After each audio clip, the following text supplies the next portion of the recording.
प्रकाशयतु व्यासाय विष्णुरूपाय व्यासरूपाय विष्णवे नमो वै ब्रह्मनिधये वासिष्ठाय नमो नमः शन्तारूपेण वच्चित्तं पन्थी तदमोद्यया किङ्करी यस्य सामाया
నగరవతి అధికారులు సంకల్పించినటువంటి దేవి శరణవ దేవి నవ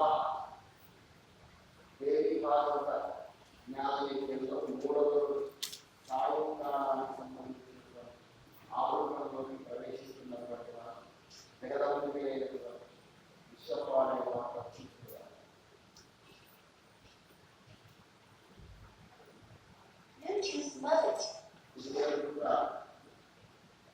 అమ్మవారి యొక్క నవరాత్రి ఎలా ఉంటుంది అనేటువంటి విషయంలో అనేకమైనటువంటి విషయాలను చెప్పారు. అది కాకుండా యజ్ఞాలు అనేటువంటివి ఎట్లా చేయాలి, ద్రవ్యశుద్ధి ఎలా ఉంటుంది, క్రియాశుద్ధి ఎలా ఉండాలి, మంత్రశుద్ధి ఎలా ఉండాలి, లేకపోతే ఎటువంటి విపరీతాలు కలుగుతున్నాయి, వాటి గురించి చెప్పిన తర్వాత అనిర్దిష్టంగా కామరాజపుత్రానికి సంబంధించినటువంటి బీజాన్ని దైవ ప్రాప్తి చేత పొందినటువంటి సుదర్శనుడు అనేటువంటి రాజకుమారుడు ఏ విధంగా అమ్మవారి యొక్క అనుగ్రహానికి పాత్రుడయ్యాడు, అమ్మవారి అనుగ్రహంతో ఏ విధంగా తనదైనటువంటి సంకల్పాలన్నింటినీ నెరవేర్చుకున్నాడు, ఆ విషయాన్నంతా చెప్పారు. చెప్పిన తర్వాత నవరాత్ర విధానాన్ని గురించి చెప్పుకున్నాను. నవరాత్రాలు ఎప్పుడెప్పుడు జరుగుతూ ఉంటాయి అమ్మవారికి సంబంధించినటువంటి ఈ నవరాత్రాలు జరిగినప్పుడు ఏ విధంగా ఉండాలి, ఉపవాస దీక్షలు ఎలా చేయాలి, నవాహాలు ఆ ఉపవాస దీక్షలకు వీలు కానటువంటి వాళ్ళు ఏ రోజులు చేస్తే బాగుంటుంది, ఏ 3 రోజులు చేసుకోవచ్చు, ఇటువంటి విషయాలను చెప్పుకున్నాం. అదేవిధంగా కన్యాపూజ గురించి చెప్పుకున్నాం. చెప్పిన తర్వాత తినమే దేవుడు అడిగినాడు, స్వామి ఎవరైనా నవరాత్ర విధానాలను అనుసరించినటువంటి వాళ్ళు మీరు చెప్పినటువంటి విధానాలంతా అనుసరించి కన్యకా పూజలను కూడా చేసినటువంటి వాళ్ళే, సువాసిని పూజలు చేసినటువంటి వాళ్ళే నేను వయసినటువంటి వాళ్ళు ఉన్నారా అంటే చెప్పడం మొదలుపెట్టాడు వ్యాసమహర్షి. జనమేజయ మహారాజా కోసల దేశాన్ని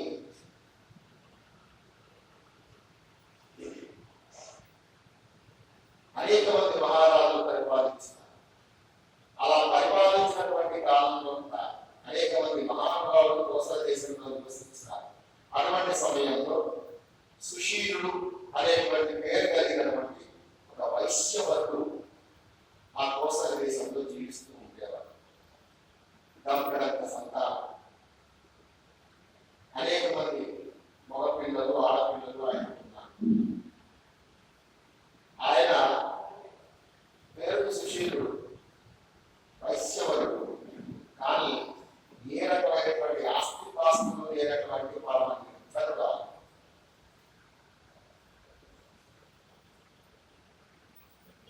అలాంటి నిర్ధనుడైనటువంటి ఆయన మరి పిల్లల్ని పోషించుకోవాలంటే ఏదో ఒక ఆసరా కావాలి కనుక అడవికి వెళ్ళి సాయంకాలం వరకు కూడా అడవిలో తిరిగి అనేక రకాలైనటువంటి పనులు చేసిన తర్వాత ఆ సాయంకాలానికి కొన్ని గుట్టెడు పళ్ళు ఏర్కొని ఇంటికి తీసుకొని వచ్చి పిల్లలకి ఇచ్చి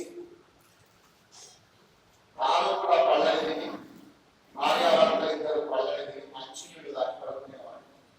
అంటే తినడానికి మధ్యపక్ష ప్రమాణాలు లేకపోయినా కనీసం పప్పు కూరలు కూడా లేనటువంటి నిర్ధరుడైనటువంటి వాడు శిష్యుడు అనేటువంటి వేశ్వరుడు. ఇలా అనేకమైనటువంటి బాధలు కలుగుతూ ఉంటే దైవం మానుష రూపేనా అని చెప్తారు. ఒకసారి ఆ వీధి గుంట ఒక బ్రాహ్మణుడు వెళుతూ ఉన్నాడు. ఒక బ్రాహ్మణుడు వెళుతూ ఉండగానే కనిపించింది. ఏదైనా బ్రహ్మంపై చెప్తున్నాడు, ఈ బ్రాహ్మణుడు ఉన్నాడు కనుక అని ఆయన దగ్గరికి వెళ్ళి స్వామి ఒకసారి నాకు పిలిచాడు. ఇంటి లోపలికి వచ్చి వాడు కూర్చున్నాడు, మాట్లాడిన తర్వాత సుశీలుడు అడుగుతున్నాడు, ఓ భూర్దేవ కృపా అమృత్వా వదస్వాద్యమాతే కథం దారిద్ర్యనాశః స్యాతి మే నిశ్చయేన వై గణేశనామే నైవాస్తి గణేశ్యామితి మానవ కుటుంబ భరణార్థం వై పృచ్ఛామి త్వం విద్వాంతమః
నేను ధనవంతుని కావాలి అని కోరిక కూడా నాకు లేదు, కానీ కుటుంబ భరణార్థం వైపుచ్చామి త్వాం విజోత్తమా. కుటుంబ భరణార్థం కనీసం నా పిల్లలకి నా భార్యకి 3 పూటల ఇంత భోజనం పెట్టగలిగేంత సంపద నాకు ఉంటే చాలు. కనుక నాకు ఏదైనా ఉపాయం చెప్పవయ్యా అంటాడు. దేవ శోచామి విప్రేంద్ర సర్వజ్ఞోసిదయానికే తపోతానం వ్రతం కించిత్ బ్రూహి మంత్రం జపంతః. నీవు బ్రాహ్మణుడు, వేదాంగాలు విన్నటువంటి వాడు, శాస్త్రాలను అధ్యయనం చేసినటువంటి మహానుభావుడు, నీకు ఏదో ఒకటి తెలుస్తుంది కనుక సర్వజ్ఞ, నీవు అన్ని తెలిసినటువంటి వాడు. ఏ తపస్సు చేయాలి, ఏ దానం చేయాలి, ఏ వ్రతం చేయాలి, ఏ మంత్రాన్ని జపించాలయ్యా నాకు కొంచెం చెప్పు అని ఆ బ్రాహ్మణుడిని కోరినాడు శిష్యుడు. కోరగానే ఆయన ఏం చెప్పినాడు, ఆయన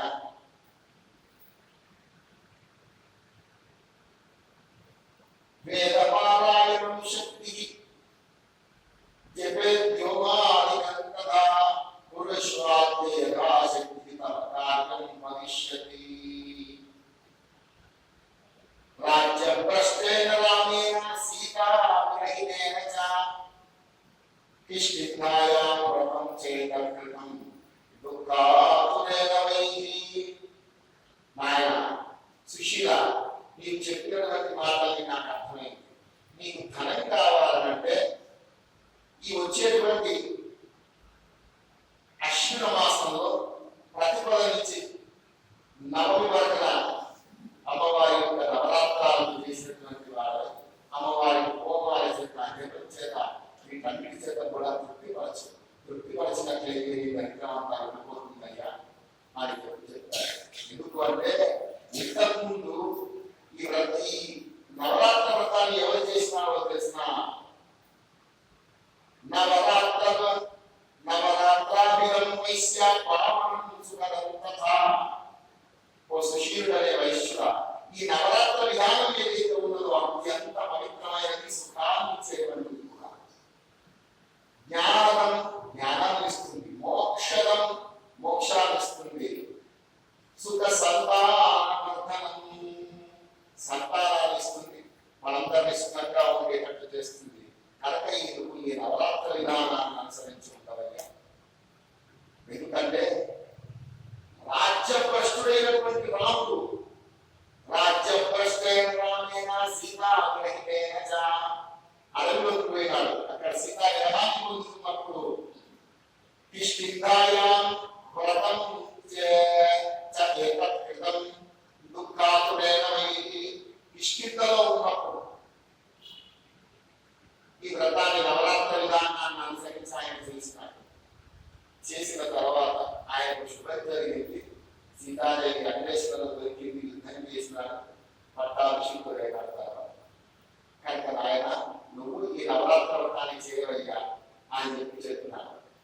నవ సంవత్సరం చైవ మాయా బీజపరాయణ నవమే వత్సరం నేను మహాష్టమ్యా మహేశ్వరి అత్ర సంజాత ప్రత్యక్షం దర్శనం నభు నానా ప్రధానైవ కృతకృతజగాతం.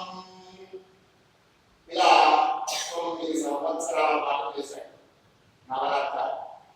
రాముడి మాట విన్నటువంటి సుశీలుడు 9 సంవత్సరాలు, ఎక్కడ ఒక సంవత్సరం చేసి ఫోన్ చేసి ఎవరైనా స్వామి నువ్వు ఎక్కడికి నవరాత్రాలు చేశాను అడగడా, అమ్మకి ఇంకా తృప్తి కాబట్టి అని 2వ సంవత్సరం 3, 4, 5, 6, 7, 8, 9 సంవత్సరాలు నవరాత్రి ధ్యానంలో ఉపవాస దీక్ష అనుసరించి హోమాధికారులు వేసుకుంటూ ఉన్నాయి.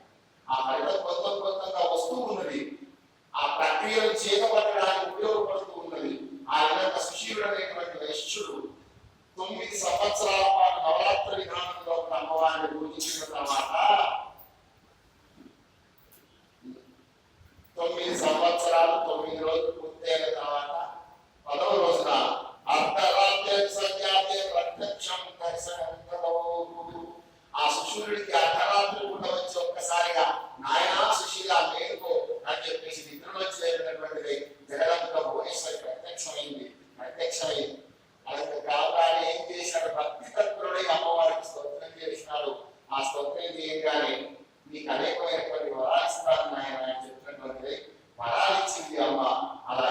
ఉన్నటువంటి సాహిత్యాన్ని కూడా ఇచ్చిందయ్యా. జగదంబ విశ్వపాలిని మాతాకి. ఆ విధంగా సుశీలుడు అనేటువంటి వైశ్యుడు కృతకృత్యుడైనాడయ్యా. అమ్మవారి యొక్క బీజాన్ని జరిగించినాడు. నవరాత్రాలలో ఉన్నాడు. అలాగే నవరాత్రాలు అత్యంత ప్రధానమైనటువంటివి 4 నవరాత్రాలు కూడా. అందులో చైత్ర అశ్విన మాసాలలో వచ్చేటువంటి ప్రధానమైనవి. అందులో అశ్విన మాసంలో వచ్చేటువంటి అత్యంత ప్రధానమైనది. పూర్తి అశ్విన మాసంలో వచ్చే నవరాత్రాలలో వీలు లేకపోతే సప్తమి, అష్టమి, నవములలో ఉపవాసం ఇచ్చి చేసేటువంటిది అత్యంత ప్రధానమైనది. ఆయన జనమేజయ్యా అని చెప్పాడు దాసభగవాను. ఒక ప్రశ్న అడిగాడు జనమేజయ, స్వామి మీరు మధ్యలో ఏమో అన్నారు, రాముడు కూడా ఈ వ్రతం చేశాడని చెప్తున్నాడు కదా ఆ బ్రాహ్మణుడు. రాముడు ఎందుకు చేసినాడు కదా? కథం రామేణ తచ్చీర్ణం వ్రతం దైత్యా సుఖప్రదం రాజ్యప్రష్టం కథం స్వాహ కథం సీతా కృతా పునః. రాముడు ఏ విధంగా రాజ్యప్రష్టుడైనాడు, సీతాదేవి ఏ విధంగా అపహరించబడింది, ఈ కథ నాకు చెప్పుకోవయ్యా. సవిస్తరంగా వింటాను అంటే చెప్తూ ఉన్నాడు. కోసల రాజ్యాన్ని రాజా దశరథ శ్రీమాన్ అయోధ్య పతిపురా.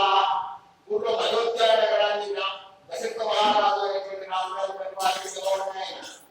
ఆ అయోధ్య మహారాజు గారికి 3 భార్యలు ఉన్నారు. సీతనా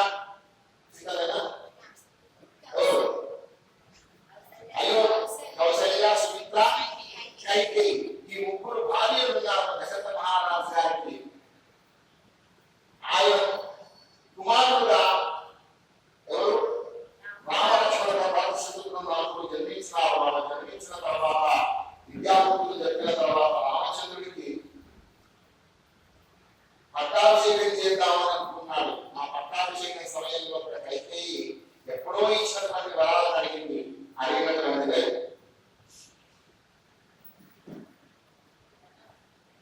రాముడికి 14 సంవత్సరాల పాటు వనవాసాన్ని, భరతుడికి పట్టాభిషేకాన్ని కోరుకున్నదా. ఆ కోరుకున్న ప్రకారం రాముడు వనవాసానికి వచ్చేసినాడు.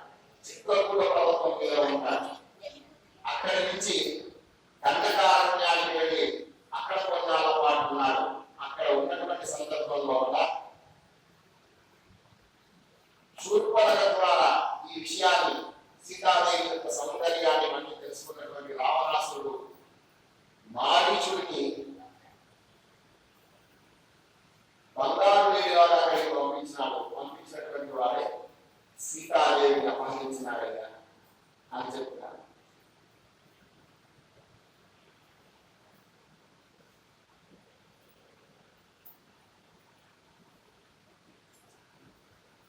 అలా అపహరించినాడు.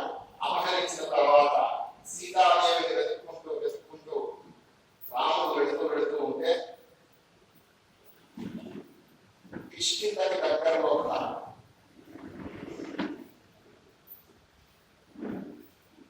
సుగ్రీవ మహారాజు గారు ఉన్నటువంటి ప్రాంతంలో ఆయన దగ్గరికి ఆంజనేయ భగవానుడు వచ్చినాడు. ఒక మారు వేషంలో వచ్చినాడు. వచ్చి కూర్చున్నటువంటి వాడిని మాట్లాడి అనేకమైన విషయాలు మాట్లాడినారు. ఆ మాటలు విన్నటువంటి రామచంద్రుడు హనుమంతుని గాఢంగా అభిమానించినటువంటి వాడే.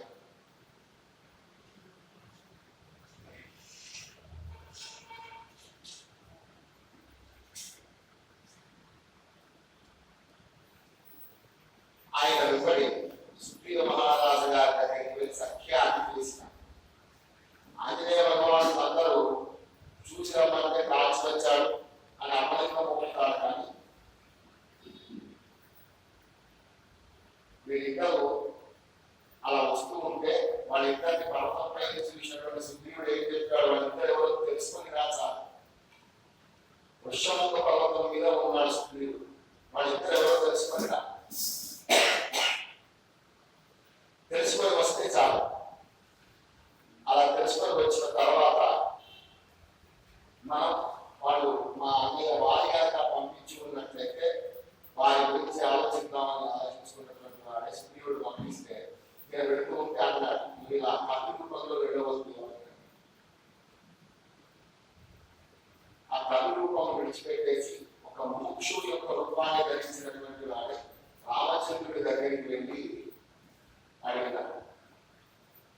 ఏమైనా మీరిద్దరు ఎవరు?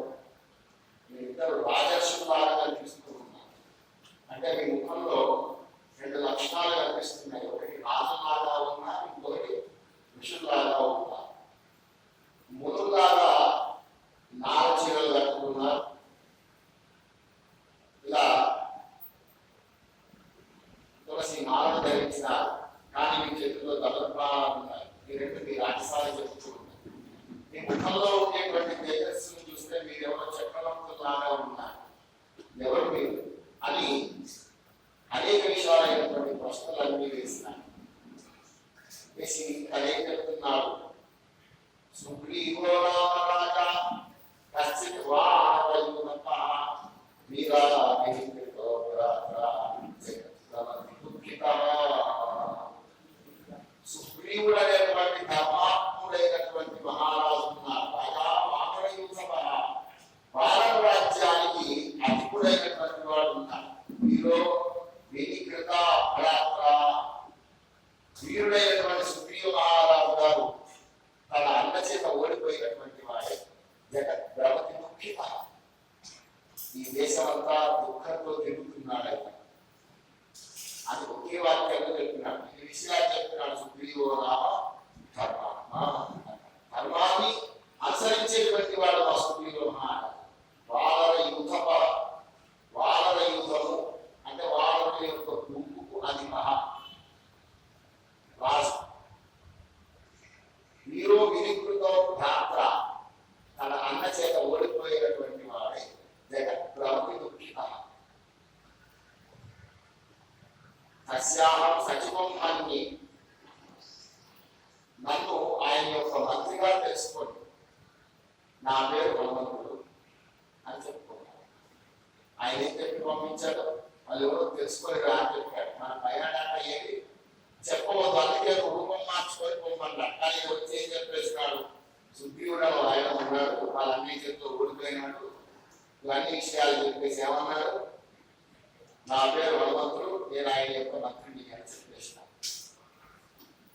ఇలాంటి టైంకి ఎవరైనా చెప్పి ఉన్నట్లయితే ఏం జరగాలి? అక్కడ పెద్ద యుద్ధం జరగాలి వాళ్ళకి వీళ్ళకి మధ్యలో. అంటే ముఖాన్ని చూడంగానే విషయం ఏంటో తెలుసుకున్నాడు హనుమంతుడు.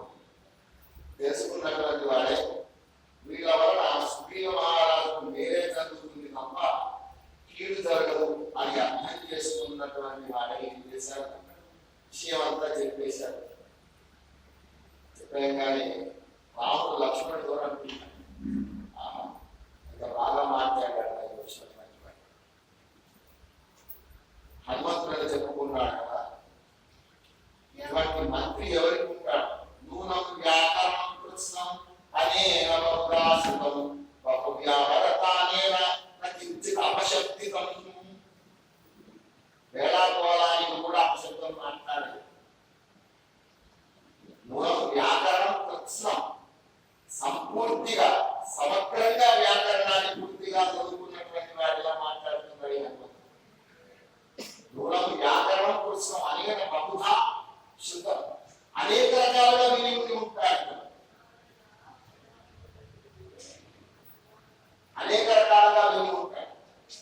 అందుకే బహు వ్యాహరతానేన, వ్యాకరణబద్ధంగా తర్కబద్ధంగా మాట్లాడడం తెలిసినేమో కించిత్ అపశబ్దితం, కొంచెం కూడా అపస్వరం లేదని మాట్లాడుతున్నాం.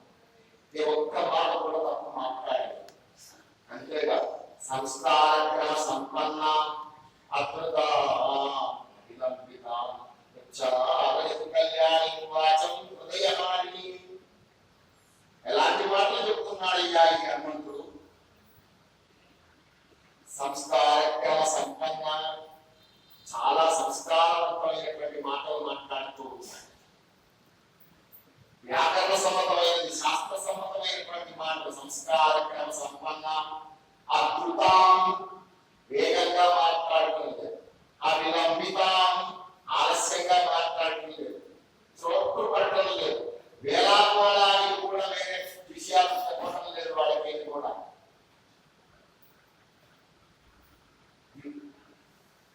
అవి ఉచ్చారణకి కళ్యాణి వాచం హృదయహారిణి.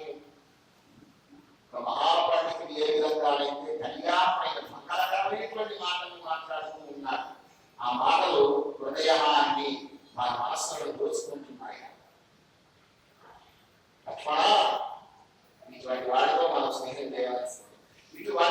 ఆసక్తి ఎవరికి ఉన్నాడో వాళ్ళ యొక్క పనులన్నీ కూడా ఆ క్షణంలో వీళ్ళ మాటలతోనే సంతృప్తి అయిపోతాయి ఆ పనులు అని రామచంద్రుడు సాక్షాత్తుగా అన్న మాట్లాడిన మాటల గురించి నిష్ఠితాకాలంలో చెప్తాడు. ఈ మాట్లాడి రామాయణం అలా చెప్పాడు. చెప్పిన తర్వాత సుగ్రీవుడి దగ్గరికి వెళ్ళినాడు, స్నేహం చేసినాడు. సుగ్రీవుడికి కావాల్సినటువంటి కామన ఏమిటి? తన అన్న వారిని చంపి రాజ్యాన్ని తన చేతికి ఇవ్వాలి కనుక ఆ రాజ్యాన్ని తన చేతికి ఇచ్చినాడు. ముందు నయాన చెప్పి చూశాడు. రాముడు ముందు యుద్ధం చేయగా చెప్పి చూశాడు. నాయన ఈ విషయం అని ఆయనకి అర్థం చేయించడానికి ప్రయత్నం చేశాడు. అవేవి సాధ్యపడక చివరికి అతన్ని యుద్ధంలో చంపివేసినాడు. చంపివేసిన తర్వాత వాళ్ళిద్దరి మధ్య స్నేహం కలిగింది.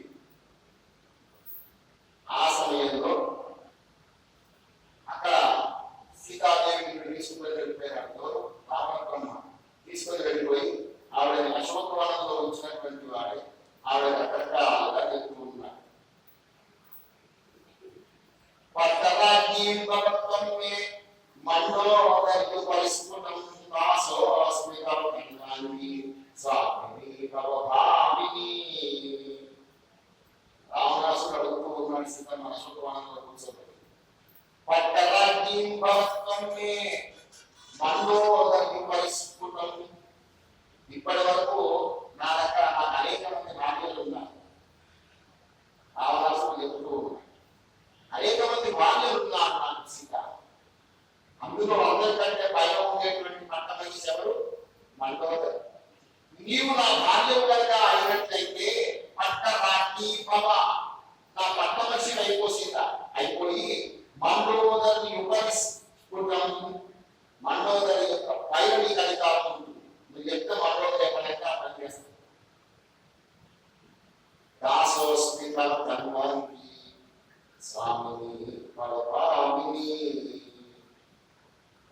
నాకు భార్య వైపు అని సీతాదేవిని అడిగిన. చేతోహం లోకపాలానాం పాతామి తవపామి లోకో. నేను కత్తి పట్టుకొని దేవలోకానికి వెళ్ళానా దిక్పాలందరూ పెరగడం వెళ్ళిపోతాను. వాళ్ళందరినీ నేను జయించి కొట్టి పడేస్తాను.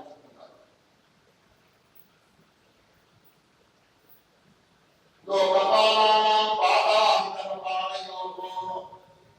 వాళ్ళందరూ తీసుకొచ్చి కావాలంటే పడేస్తాను.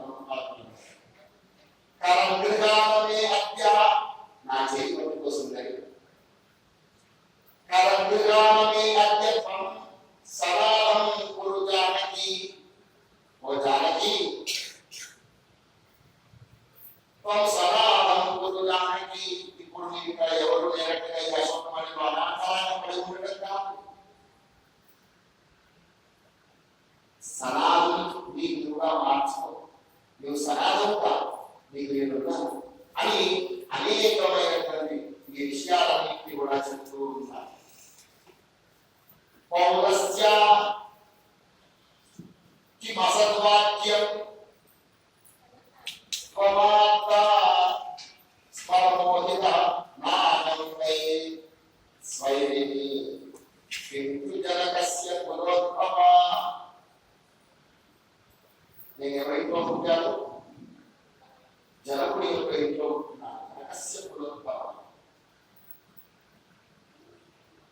నేను మీకు నా రాక్షసిని కాదు. ఏ మాటలు మాట్లాడుతున్నాను? కచ్చలోకం దశాస్యత్వం తమస్వం వై హనిష్యతి మకృతే మరణం తేత్ర భవిష్యతి న సంశయః. నన్ను పట్టుకుని ఇలా వెనక ఉంటివా, నీకు మరణం సంభవిస్తుంది రా నాయన అని చెప్పింది సీత. అలా చెప్పినప్పటికీ కూడా వాళ్ళు వినలేదు. ఎన్నిసార్లు చెప్పినప్పుడు కూడా వినకుండా ఇలా అనుకుంటే అటువైపున రాముడు కూడా చాలా బాధపడుతూ ఉన్నాడు. ఉత్తరం వైపు తూర్పు వైపు పంపినాడు సైన్యాలు, దొరకలేదు. దక్షిణానికి పంపినాడు, సీతమ్మ కావట్లేదు. అన్ని దిశలకు పంపిన తర్వాత ఇంకొక దిశ మిగిలిపోయింది. అటువైపు అంతా సముద్రాలు ఉన్నాయి కనుక ఆలోచిస్తూ ఉన్నారు. అటువైపు అన్వయ్యకు కూడా ఒక శిరడు పంపించినాడు. పంపించి బాధపడుతూ ఉన్నాడు. ఎక్కడ సుఖపడింది రా నా సీత లక్ష్మణ. 12 సంవత్సరాల పాటు హాయిగా కాపురం చేశారు. పెళ్ళైన తర్వాత అయోధ్యలో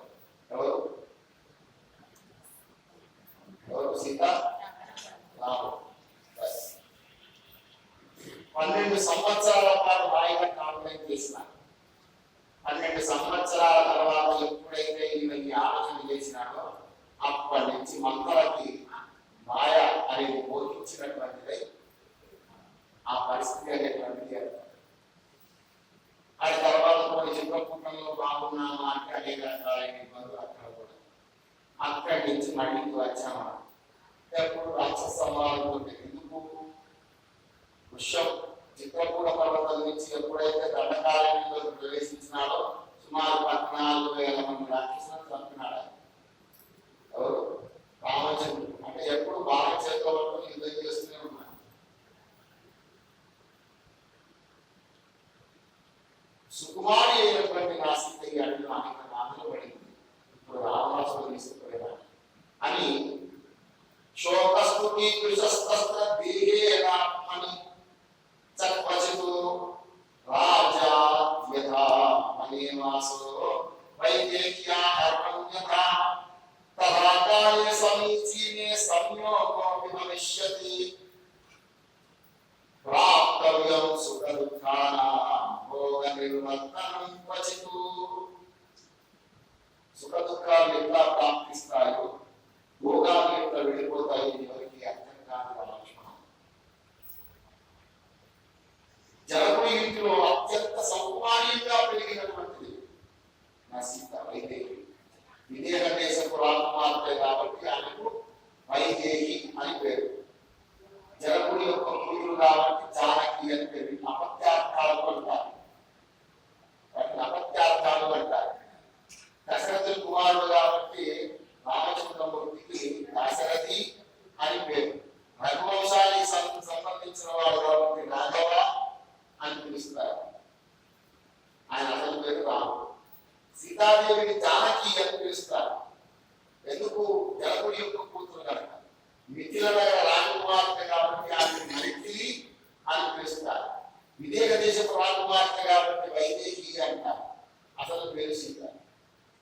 మరి ద్రౌపదిని ఎందుకు అట్లా పిలుస్తారు? ద్రౌపది యొక్క కూతురు కాబట్టి ద్రౌపది అని పిలుస్తారు. నల్లగా ఉండేది కాస్త కనుక కృష్ణ అని పిలిచేవాడు. అసలు పేరేమిటి ద్రౌపది? అసలు పేరు తర్వాత చెప్తున్నారు.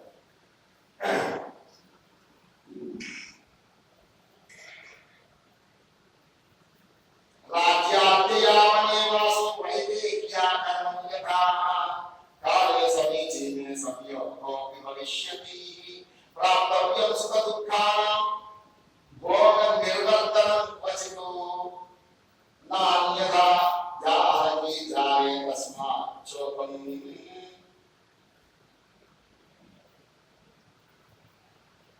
అన్నయ్య, సుఖ దుఃఖాలు ఎప్పుడు ప్రాప్తిస్తాయో ఎవరు చెప్పలేదు. భోగాలు ఎప్పుడు వెళ్ళిపోతాయో ఎవరు చెప్పలేదు. సరే, కానీ ఇప్పుడు దుఃఖాన్ని విడిచిపెట్టినటువంటి వాళ్ళపై ఆలోచించారు. వానరాసంతి భూయాంసో గమిష్యంతి చతుర్దిశాం శుద్ధిం జనకనందిన్యాః ఆయేష్యంతి తే కిలా. అనేకమైనటువంటి వాన సైన్యం ఉన్నది అన్నయ్య. నలు దిశలకు మళ్ళీ పంపించేసి వెతుకుతాం. వాళ్ళు జానకిని తీసుకొని వస్తారు. కాదంటావా? మనకు అయోధ్య నగరంలో సైన్యం లేదా? ససైన్యం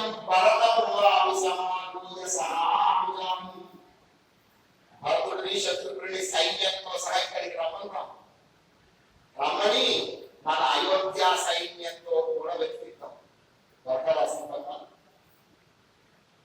హరిష్యామోయం శత్రు కిం శోచామృతాగ్రజ. ఎందుకన్నయ్య ఇంత ఆలోచించి బాధపడుతూ ఉంటాం? ఎవరో శత్రువులు వెతుకుదా, వెతికి వారిని నిర్చించి పడగలుగుతాం. ఎందుకు? విధంగా బాధపడుతూ ఉన్నాం. కిం పునః సహాయో వై రామణం కుల సంపదం కుల వంశం జనకం వాసమాన్య సహాయే రఘునందన. ఇది సుగ్రీవ మహారాజు గారి దగ్గర బోర్డంత సైన్యం ఉన్నదన్నయ్య. ఈ సైన్యం సరిపోలేదంటారా? భారతుని కబురు చేసి పిలుద్దాం. శత్రుఘ్నుడు భారతుడు సైన్యంతో సాధిస్తారు. చక్రవర్తులు మన దగ్గర సైన్యం లేదా?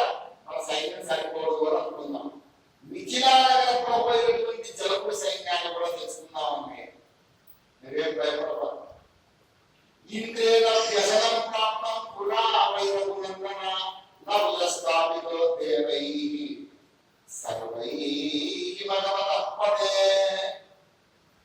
ఎప్పుడైనా వ్యసనాలు మంచివి కానుంటే దుఃఖం. వ్యసనం అంటే ఇక్కడ ఏమర్థం చేసుకోవాలన్నా, వ్యసనం అంటే బ్యాడ్ హ్యాబిట్ కాదు. వ్యసనం అంటే దుఃఖం. దుఃఖం అనేటువంటిది ఎప్పుడు సరైనటువంటిది కాదు. ఇంద్రుడికి దుఃఖం వచ్చినప్పుడు నక్షుని ఇంద్రుడిగా పదవిలో పెట్టినారు అని చెప్పారు. శోక సాగరే సుఖి స్యాత్ కరాచరాణింద్రేణ వ్యసనం ప్రాప్తం కులావేదనందన.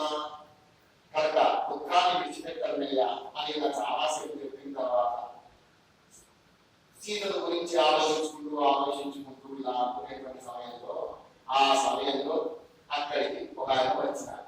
ఎవరు? కృష్ణ కృష్ణ గోవింద జనార్దన కృష్ణ గోవింద నారాయణ హరే. కృష్ణ కృష్ణ గోవింద జనార్దన కృష్ణ గోవింద నారాయణ హరే అని వాడుతూ నారద మహర్షి అక్కడికి వచ్చినారు. అలా రాగానే రాముడు ముఖం చూసినాడు. శోకాత్తుడై ఉన్నాడు రాముడు. దుఃఖం అంతా ముఖంలో పంపుకొస్తుంది. మహాముఖుడు వీళ్ళంతా ఉన్నప్పుడు రాగానే ముఖంలో కనిపిస్తాయి కదా. ఆయన చూసి అన్నాడు, కథం రాఘవ శోకాత్మో పరామై ప్రాప్తో నరః కృతాం సీతాం జజానామి రావణేన దురాత్మనా. రాఘవ ఎందుకు ఏడుస్తూ ఉన్నాం? యదా వై ప్రాప్తో నరః. ఒక మనిషి విషయం తెలుస్తున్నావయ్యా రామ. మీరు మనిషి కాదా? మీరు అర్థం చేసుకోవాల్సిన విషయం ఒకటి ఉంది. దేవుడైనా మానవ జన్మ ఎత్తినట్లయితే మానవ స్వభావం వాడికి వస్తుంది. మానవుడు ఎలా మాయలో పడిపోతారో వాళ్ళు కూడా అట్లా మాయలో పడిపోతారు. కనుక సీతాదేవి మీద మోహంతో నువ్వు ఏడుస్తున్నావు. ప్రాకృతో నరః అంటారు.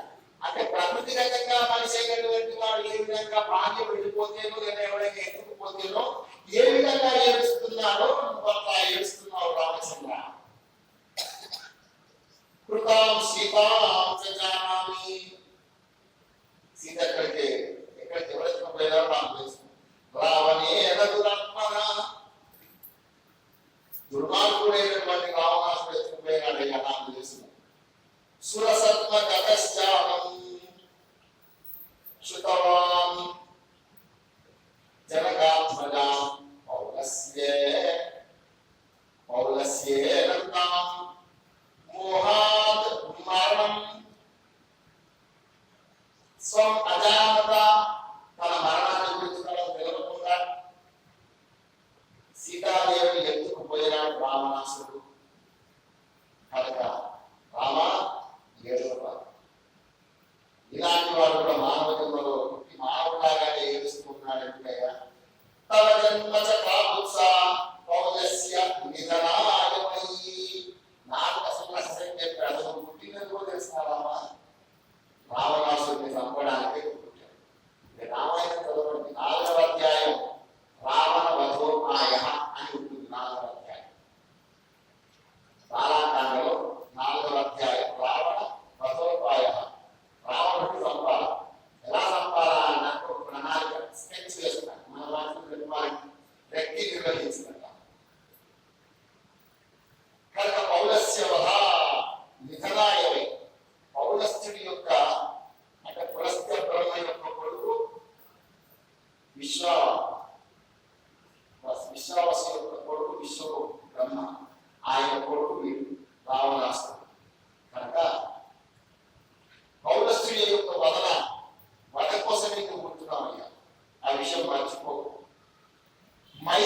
వశీకరణం జాతమేతదర్థంగనాటి వాడ.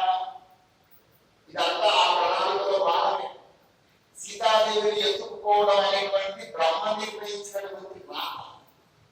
దీనికి ఒకరి వారిని కావాలని కనుక పూర్వజన్మని వైదేహి మునిపుత్రి తపస్విని రామణీయమనే తపస్యంతి సుస్మిత ప్రార్థిత రామణీ వినాశం భవభార్యేణ రాఘవ తిరస్కృత కథాభ్యాసౌ వై చక్ర కవరం బలాశం అర్చనం రామ రావణం తాపసీ పురుషం కుపిత త్యక్తమిచ్చంతి దేవ సంస్పర్శ సంస్పర్శ దోషితం దురాత్మస్తవ నాశార్థం భవిష్యామి కనాకలే అయ్యో నిజ వరానాని త్యక్వా దేహం జహావభి.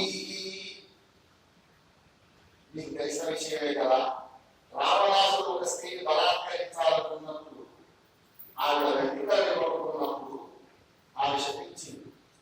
ఎవరిని? రావణుడు. ఒరే, నీ మరణం కోసమే నేను భూమి మీద మళ్ళీ జన్మిస్తాను. దురాత్మంతర నాశార్థం భవిష్యామి కరాతలే.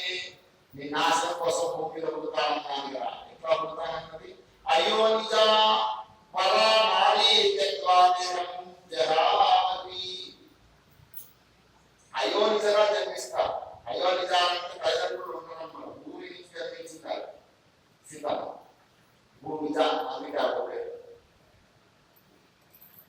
కనుక నీవు ఆలోచించవలసింది రావణుడికి ఎలా సంపాదన ఆలోచించాలి.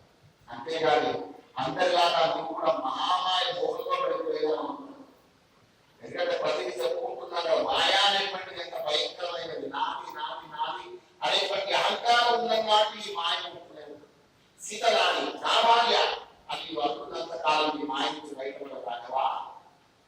కనుక ఈ మాయను తొలగించుకొని కురుధైర్యం మహాబాహు తప్పకుండా లంకలో ఉంటుంది సీత. ధైర్యం తెచ్చుకో. ఉపాయం కథయామ్య తస్య నాశాయ రాఘవ వ్రతం పురుష్వ శ్రద్ధావాన్ అశ్వినేమాసి సంపతం సాంప్రతం. నీవు ఈ మాయామోహాల నుంచి బయటపడి నీవు చేయవలసినటువంటి కార్యక్రమాన్ని నువ్వు చేయాలి, నిర్వర్తించాలి అంటే నీకు మనోబలం కావాలి. ఈ మనోబలం కోసం నీవు ఒక పని చేయి. నీవు చేయాల్సిన పని చెప్తున్నాను. మీరు ఉపాయం కథయామ్య, ఇక ఉపాయాన్ని చెప్తున్నాను వినవయ్యా రాఘవ. తస్య నాశాయ రాఘవ, అతని యొక్క నాశనం. అతనంటే ఎవరు ఇక్కడ?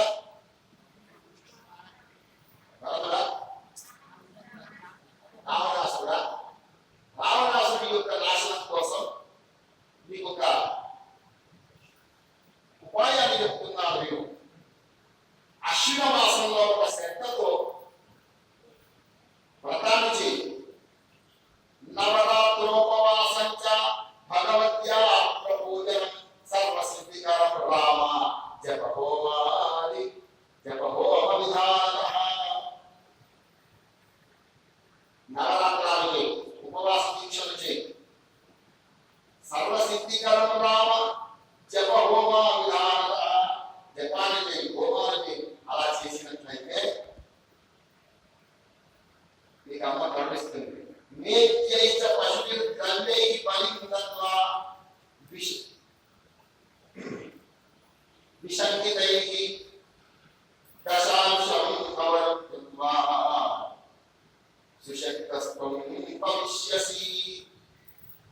ఆ 9 రోజులలో అమ్మవారి యొక్క నవాత్మక మంత్రాన్ని తీసుకురావాల్సిందా.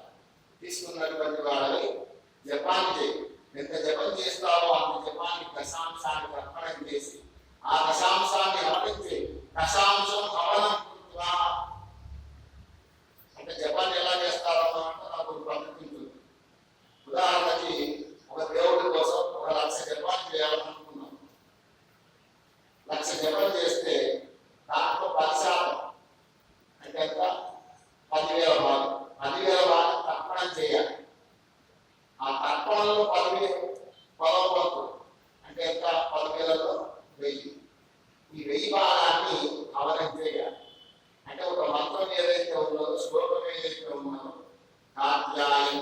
స్వాహ అనుకుందన్నమాట. కాత్యాయనే నమః అనుకుంటారు. అలా 1000 సార్లు చేస్తారు. చేస్తే 100 సార్లు పాము నరకాన్ని తీసుకొని తర్పణం చేయాలి. చేసిన తర్వాత ఈ జపం చేస్తే 100 తర్పణం చేస్తున్నాం. అందులో దశాంశం అంటే 10 హవనం చేయాలి. దాంట్లో దశాంశం భోజనం పెట్టాలి. ఇది ఒక ప్రొసీజర్, ప్రణాళిక. కనుక హవనం చేయవలయాలని అని చెప్పారు.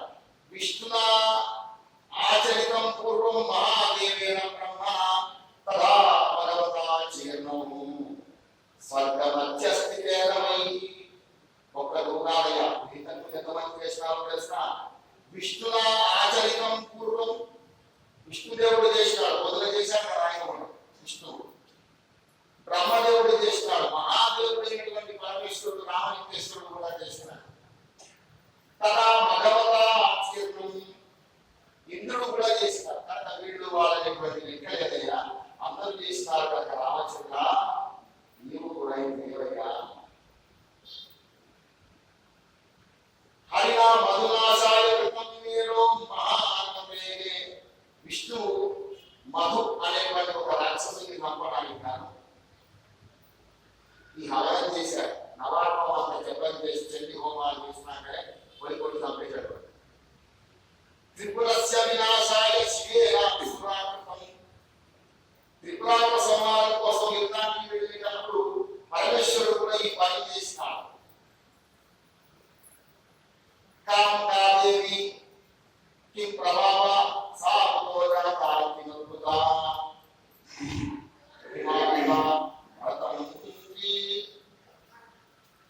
ఎవరు ఆ దేవత ఏమిటి ఇవన్నీ అని చెప్పరు. కానీ నేను చెప్తున్నా వినవయ్యా రామ అని అమ్మని గురించి చాలా చెప్పాడు. రామసరా నిత్యాశక్తి ఆద్యాసనాతని సర్వకామ ప్రదాదేవి పూజితా దుఃఖరాశిని కారణం సర్వజంతు నామమావినాం ప్రభుత్వా తస్యాహ శక్తిం వినా కోపి స్పందితుం న క్షమో భవేతు. ఆవిడ ఎవరో కాదు, సనాతనమైనటువంటి జగజ్జనని ఆ శక్తి మహామాయ. ఆవిడే ఈ జంతువులన్నీ ప్రాణాన్ని పుట్టడానికి కారణం సర్వజంతువులా బ్రహ్మాదినాం ప్రభుత్వం.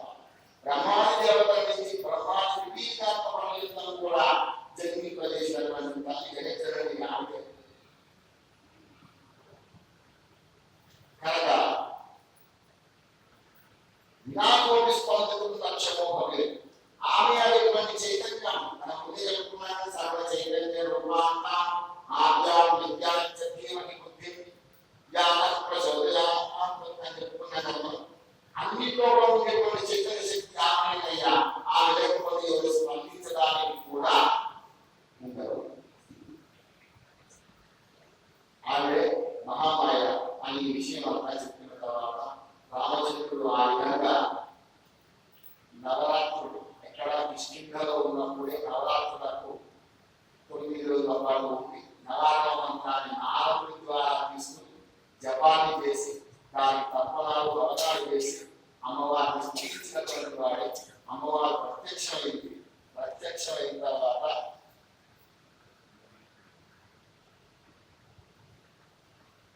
ఆయనకు కావలసినటువంటి శక్తి ఇచ్చింది తల్లి. ఆ శక్తిని అనుసరించినటువంటి వాడే ఆయన అమ్మవారి దగ్గర అనుగ్రహాన్ని పొందినటువంటి వాడే. అక్కడి నుంచి ఎక్కడికి వెళ్ళినాడు? దక్షిణ ప్రాంతానికి వెళ్ళినాడు. సముద్ర తీరానికి వెళ్ళినటువంటి వాడే. అక్కడ ఆయన వారధిని నిర్మించుకున్నాడు. వారధిని నిర్మించుకోవడానికి ముందు శివాలయం ప్రతిష్ఠ చేశాడు ఆయన. పద్మపురాణాంతర్గతంగా ఉంటుంది. పద్మపురాణంలో ఉంటుంది. శివాలయాన్ని ప్రతిష్ఠించినారా లేదా అని ఒకటి చర్చ నడుస్తూ ఉంటుంది. రామాయణంలో ఆ విషయం లేదు. ఇక్కడ పండి ఇక్కడ, అక్కడ దిగడు, అక్కడ పండి ఇక్కడ, ఇక్కడ దిగడు అని చెబుతూ ఉంటాం. కనుక పద్మపురాణంలో ఇప్పుడు రామాయణంలో అమ్మవారి అనుగ్రహాన్ని పొందినట్టు కాబట్టి రామాయణంలో మనకి ఎక్కడా లేదని చెప్పుకున్నాం. కానీ దేవీ భాగవతం దాన్ని స్పష్టపరుస్తూ ఉంటుంది. అందుకే ఒక రామాయణం అర్థం కావాలన్నా, ఒక కాశీఖండం అర్థం కావాలన్నా వ్యాసుడు రాసినటువంటి 18 పురాణాలను చూస్తే ఆ విషయం అర్థమవుతుంది.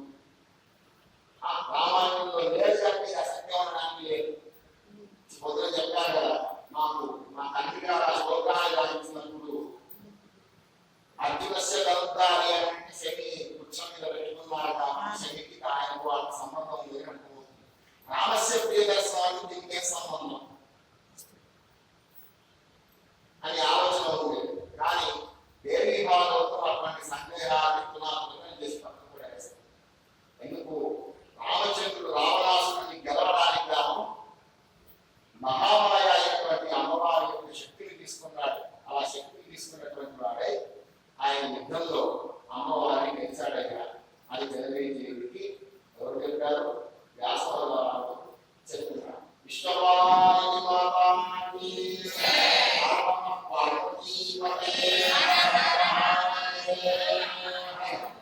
జగదంబ విశ్వవాణి మాతాకి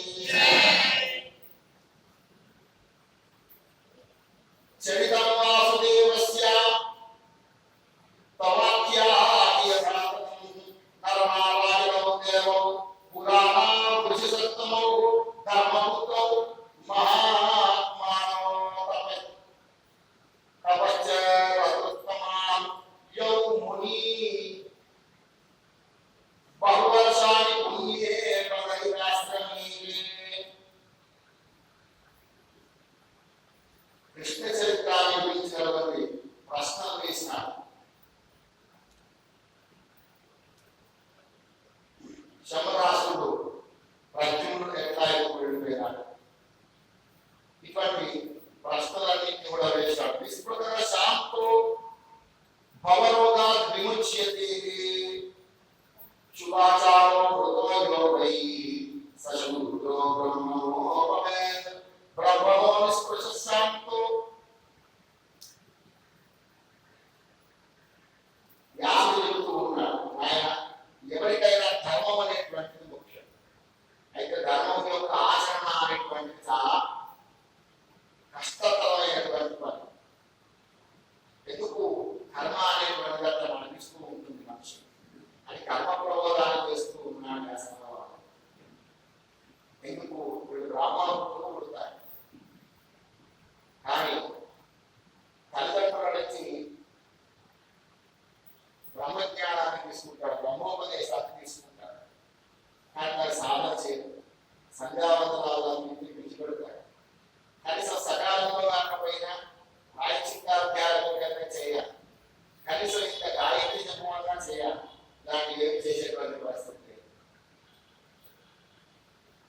కానీ బ్రాహ్మణుడుగా పుట్టకపోయినా బ్రాహ్మణేతరుడైనటువంటి శూద్రుడు తన స్వధర్మాన్ని అనుష్ఠిస్తూ ఉంటారు. ఇప్పుడు ఎవరు గొప్ప ఇంట్లో తన ధర్మాన్ని అనుసరించినటువంటి బ్రాహ్మణుడు గొప్పరా, తన ధర్మాన్ని అనుసరిస్తున్నటువంటి శూద్రుడు గొప్పవాడా అంటే శూద్ర స్వధర్మనిష్టస్తు దేహాంతే క్షత్రియస్తు సహా. శూద్రుడు ధర్మాన్ని అనుసరించినట్లయితే తన దేహం అయిపోయిన తర్వాత అతను ఏమవుతాడు? క్షత్రియుడు అవుతాడు. అతను క్షత్రియుడు అవుతాడు. శుభాచారో మృతో ఏవై సశూద్రో బ్రాహ్మణో భవేత్తు. శుభమైనటువంటి ఆచారాలను అనుసరిస్తూ ఉండేటువంటి ఒక ఆయన శూద్రుడు జన్మలో మళ్ళీ బ్రాహ్మణుడుగా జన్మిస్తాడు. బ్రాహ్మణో నిస్పృహ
మృత్యున్నకరణం చైవ శంకరేణ కటకటం వర్తమానం వాసుదేవే దేవదేవ జనార్దన పుత్రస్య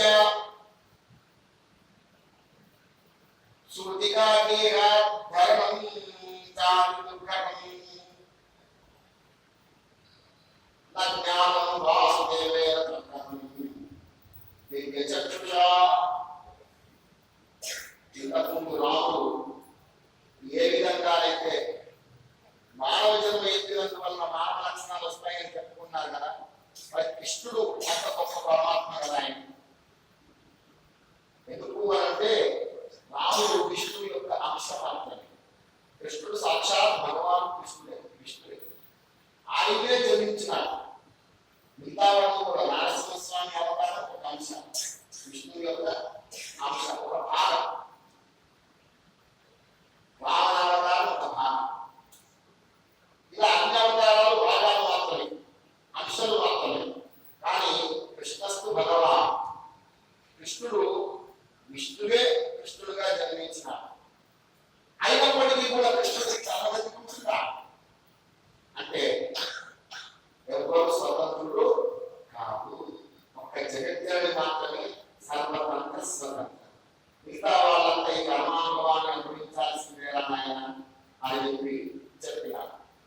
ఏవం పృష్ఠల పురా అజ్ఞోవ్యాస సత్యవతీ సుభః అక్షత్సుతం శాంతం తతో వై జలమేజయం ఉవాచ సంశయచ్ఛేతుం వాక్యం వాక్యవిశారదః రాజన్ కిన్నేతద్ వాక్యం కర్మలోకతలో గతిః దుర్జ్ఞేయం కిల దేవానాం మానవానాం చ కాకసః.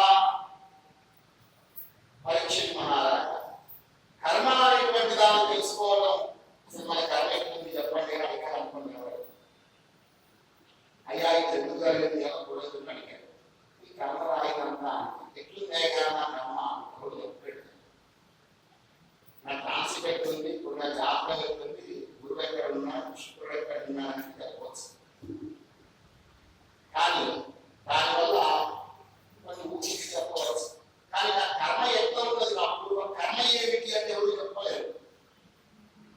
భారతంలో ఒక చిన్న కథ ఉంది. శాంతి పర్వాంతర్గత అనుశాసనిక పర్వంలో ధర్మరాజాలు అందరూ పెట్టి శాంతలో ఉండి అడుగుతారు. ఎవరిని? భీష్ముడు దేవుని తాత మీవాడి ధర్మం గురించి చెప్పు అని అంటారు. మీవాడి ధర్మం గురించి చెప్పు తాత, ధర్మరాజు పట్టాభిషేకుడు రానున్నాడు అని చెప్తే, నేను ధర్మం లేని ఇస్తాను. నా తల్లి గంగాదేవి నాకు ఒక వరాన్ని ఇచ్చింది. 7 జన్మలు నేను వెనక్కి చూసుకున్నాను. ఈ 7 జన్మల్లో ఒక్కటంటే ఒక్క తప్పు పని నేను చేయలేదు, అధర్మాత్మక దాన్ని చేయలేదు. మంచిదే, అధర్మాలు చేయకుండా ఉండడానికి చాలా గొప్ప విషయం. 7 జన్మల్లో ఉన్నాను. అయితే ఏమిటి కాదా, అయితే ఏమి జరిగింది, ఇప్పుడు నా పరిస్థితి ఏంటి? ఇక్కడ కూడా పడిపోయాడు.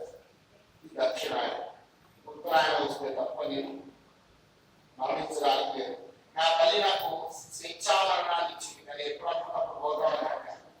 నేను ఉత్తరాయణం వస్తే అది పుణ్యకాలంగా అప్పుడు పోదామని అనుకుని పోనీ ఇక్కడ ఎక్కడ ఉండాలి, ఇంటికి తీసుకుపోతారా, ఇంటికి పోకూడదు.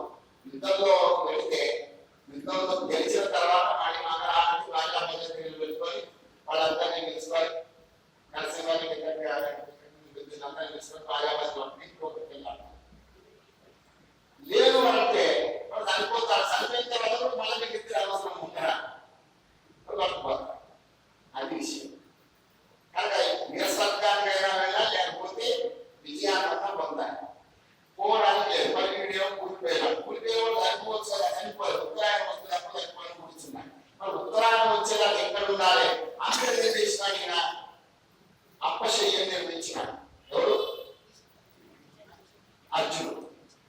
అప్పశయ్యం నిర్మిస్తే చెప్తూ ఉన్నారు, నేను ఇటు తిరిగినా ఒక బాణంలో పొడుచుకుంటుంది, ఇటు తిరిగినా పోనీ ఇంకొకటి జరుగుతున్నది. శరీరం నిండా వీడు బాణాలు పొడిచాడు. ఎవరు? అర్జునుడు. దీనిలోంచి రసి కాలుతున్నది, చెవు కాలుతున్నది, రక్తం కాలుతున్నది. ఏ శరీరంలో సుఖం ఉన్నదయ్యా? 7 జీవితాల పాటు ధర్మాన్ని ఆచరించినాడు కృష్ణ. పోనీ చూడడానికైనా తెల్లారంగా మంచి దృశ్యాలు ఉన్నాయి. ఏమున్నాయి ఇక్కడ? ఓ మూల పడవేసి అర్థం అన్నం లేకుండా ఇటు తిరిగి చూస్తున్నా శరీరం లేని తలకాయలు, ఏ అంగం స్పష్టంగా లేనటువంటి గుండెలు మీకు అనిపిస్తుంది. నక్కలు మీకు తినడం, కుక్కలు అరవడం ఇది అనిపిస్తుంది. మంచి సంగీతం వినాలి లేదా వేదం వినాలి. ఏం కనిపిస్తుంది ఇక్కడ? అంటే పువ్వు అని రాత్రి మొదలు ఇదే ఓని పట్టబోదలు చూద్దామా అంటే ఓని నేర్చుతా ఉంటారు. ఏం జీవితం అయ్యాయి కృష్ణ, నువ్వు ధర్మాన్ని గురించి కదా చెప్పమంటాం అన్నాడట. చిత్తి కలిసి చెప్తా ఉంటారు. అంటే కృష్ణుడు అన్నాడు, తాత 7 జన్మలు నువ్వు అన్నాడు. 7 జన్మల ముందర కూడా ఒక జన్మ ఉంటుంది కదా. 7 జన్మల ముందర కూడా ఒక జన్మ ఉన్నది. చూడు నేను చూపిస్తానని జన్మ చూపించగలుగుతాను. 7 జన్మల కంటే ముందరి జన్మలో 8వ జన్మలో ఒక మిడత ఉంటుంది కదా. ఆ మిడతను తీసుకొని దాని వీపులో ముళ్ళు గుచ్చి ఆనందపడుతున్నాడు కదా. మన వాళ్ళు పిల్లలను ఆడుకుంటారు దేశాల తాపకు దిగిన పోతామని అనుకుంటాల్సిన అలవాటుపోతారు. అందుకని కర్మ అనేటువంటిది ఎవరిని విడిచిపెట్టదు తాత. అదిగో అప్పుడు అక్కడ తెచ్చుకున్నాడు కదా, ఇక్కడ తెచ్చుకున్నాను అని చెప్తారు. కనుక నీవు అక్కడ ఆ జీవికి ఇలా చేసావు, నేను ఇక్కడ ఈ జీవికి ఇట్లా చేస్తాను అంతే కదా. కృష్ణ పరమాత్మ చిత్తక్షలో ఒక వ్యాధుడు, ఒక వేగగాడి యొక్క గోడని యొక్క బాణానికి పడే ప్రాణం పోయింది. ఎక్కడ కొట్టాడు ఆయన? రేతాయుగంలో రామావతారంలో ఉన్నప్పుడు వారికి వచ్చినటువంటి బాణం. కనుక కర్మభోగం అనేటువంటిది ఎవరికైనా తప్పదు నాయన అని చెప్తూ ఉన్నారు. అందుకని కర్మలు తప్పించుకోగలిగినటువంటి వాళ్ళు ఎవరు లేరు. దుర్జ్ఞేయాఖిల దేవాంచకాత యదా సముద్రిత బ్రహ్మాండం త్రిగుణాత్మకం కర్మేణైవ సముత్పత్తి సర్వేషాం నాత్ర సంశయః అనాదినిధనా జీవా కర్మ బీజ సముద్భవః. ఒకడు ఒక రూపంలో జన్మించాడు అంటే కారణం ఏమిటమ్మా? పూర్వకర్మనే. మనం చెప్పుకున్నాక పూర్వకర్మల గురించి కొంత చెప్పుకున్నాం. దేవాలయాల్లో పళ్ళు పెట్టుకుపోయినాం అనుకోండి, కోదిగా వృత్తాలు అని చెప్పుకున్నాం. తినకూడనటువంటి తినులను కూడా అపత్య వస్తువులన్నింటినీ కూడా తింటే నాలాగా నాలుగు అవుతారు అని చెప్తున్నారు. ఇలాగ ప్రతిదానికి పాపచిహ్న రూపం అనేటువంటి పేరుతో అనేక రకమైనటువంటి ఉంటుంది. కనుక దుర్జ్ఞేయాఖిల ఈ కర్మ అనేటువంటి దాన్ని ఎవరు తెలుసుకోగలరు ఆయన?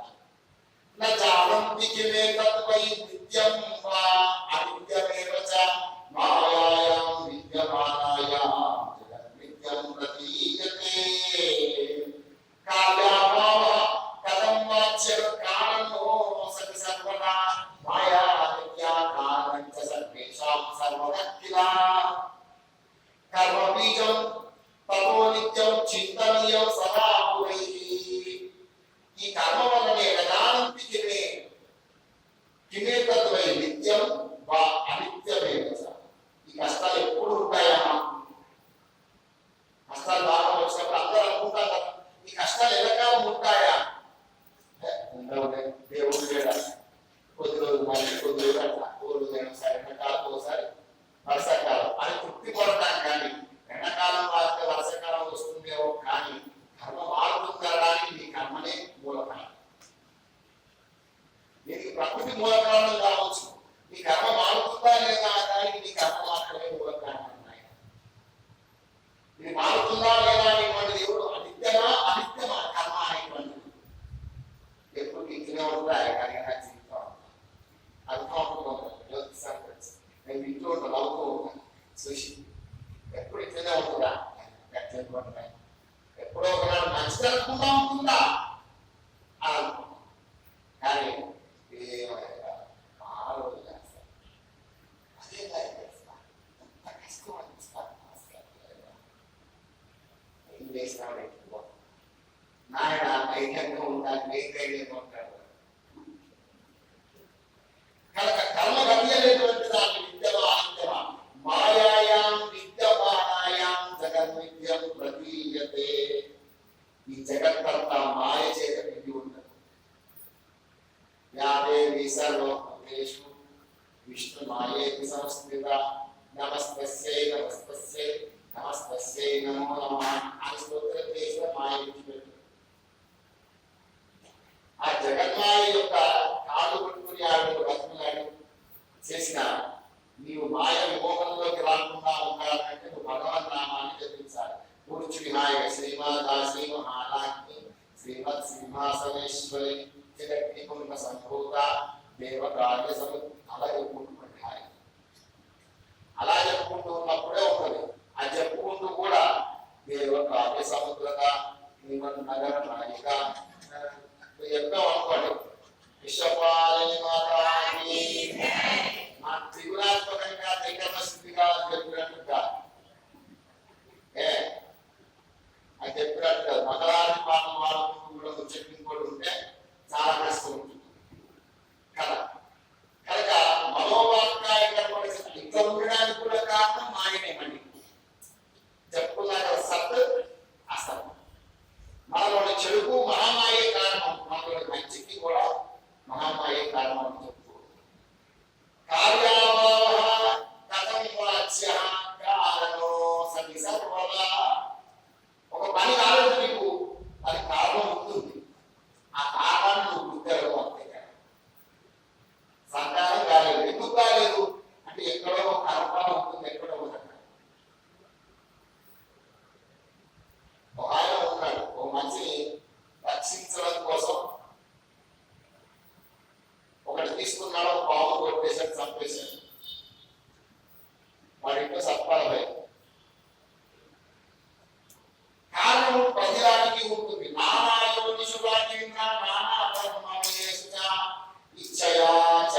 సర్వే జన్మ విష్ణు విష్ణువు కూడా అతన్ని తప్పలేదయ్యా చెప్పడం మొదలుపెట్టినాడు. పూర్వంలో కశ్యప ప్రజాపతి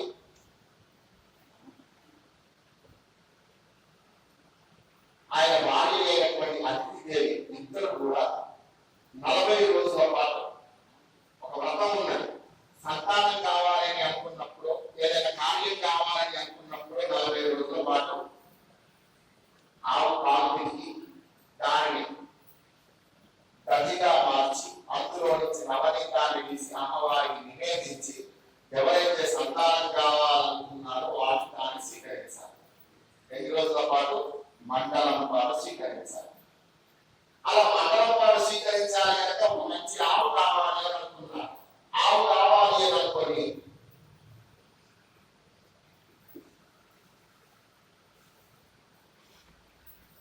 ఏం చేసినాడు, వరుణుడి దగ్గరికి వెళ్ళినాడు. వరుణుడి దగ్గరికి వెళ్ళి వరుణ నాకు ఒక ఆవు, ఒక మండల దీక్ష ఉన్నది నాకు, నా భార్యకి ఇద్దరికి. ఇది అయిపోయిన తర్వాత మీరు ఇచ్చేస్తాము అన్నారు. సరే స్వామి అన్నాడు. కష్టపడి ప్రజాపతిగా మహానుభావు దేవతలందరికీ జన్మనిచ్చారు. పక్షులో కూడా ఆయన జన్మనిచ్చినట్టుగా విలువించి మంచి చెప్పుకోవాలి కనుక ఇక్కడ కష్టపడి ఇద్దరు భార్యలు తిథి అతిథి. తిథికి జరిపించినటువంటి వాళ్ళంతా రైతులు, అతిథికి జరిపించినటువంటి వాళ్ళంతా ఎందుకు ఇట్లా అంటే కనుక్కోవడం అనేటువంటి తత్వం.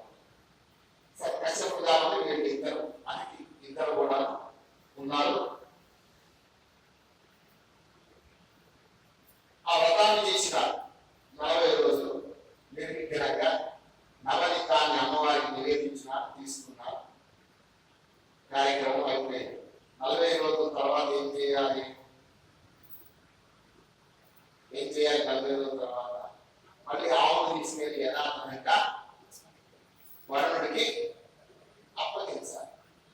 నేను అనుకుంటాడు వరుణుడికి ఒక పెద్ద విషయం, లేకపోతే ఏం కాదు. కామ క్రోధ లోభ మోహ మన మాత్సర్యాలలో ఇది ఏ బ్రహ్మ